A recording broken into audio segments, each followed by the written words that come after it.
Hey guys, it's Saturday the 7th of January. This is the Daily Overpass number 4.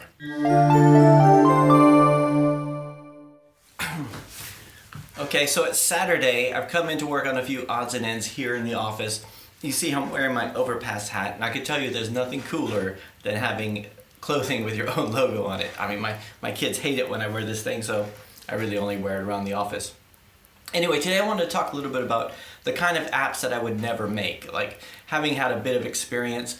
I want to tell you about my first app idea when I was thinking, when I first was, the first plans I drew up for an app. Before EarSpy, I had this idea for like a body alarm, or like, because, back when I was in my 20s, I wanted to go traveling and I bought this little, I guess you'd call it a rape alarm, or was it like a little box you carry on your belt, and you pull the cord out and it makes a high-pitched squeal. And I was thinking, since we're all carrying these phones, you could do something like that much better. You could have something there, say you're walking down a dark alley and somebody's following you, then you could just quickly press a button and it would send your GPS coordinates and maybe take a photo and send it to your 5 selected contacts by SMS and say, I might be in trouble, and then and also play a high-pitched noise and all this kind of stuff.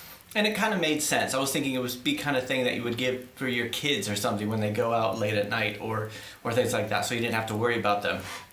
Now, having done this a few years, I know why I would never do anything like that now. I mean, I never actually did the app. It was more one of those things where you start thinking about all the things you could bring into this kind of thing. I mean, you could do it about almost any subject. I mean, once you start talking about making an app, I mean, I know I do it all the time.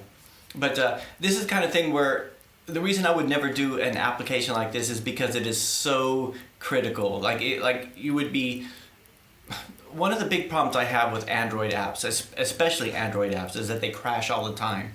Sometimes iPhone ones will too, but it depends on how much of the resources you're working on. It's like most of our language games, they're fine. They work fine on all devices. But like EarSpy, which uses a lot of the device stuff, so it uses the microphone, it uses, it has different equalizer settings and everything like that. It uses the sort of a lower level audio, so that thing breaks on, you have so many different types of devices, and you test it on different ones, but there's only so much you can test. And this is one of the things where, and the reason I bring this up is because clients will sometimes come to you with these kind of ideas, and I think, yeah, that sounds really good. I mean, you want to do something that helps people, do something that changes the world and makes people's lives better. But the problem you have is that if it fails, if it crashes when it's supposed to be working, then that's game over. That'd be terrible.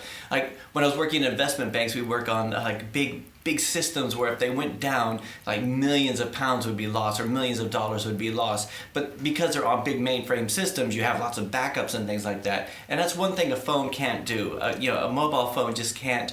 You don't have backups. If it's something that's absolutely has to work, then maybe mobile is not the best for it. But anyway, that was just my, just thinking about that today. I thought I'd go through it, and that's it. I'll talk to you guys on Monday. All right? Talk to you later. Bye.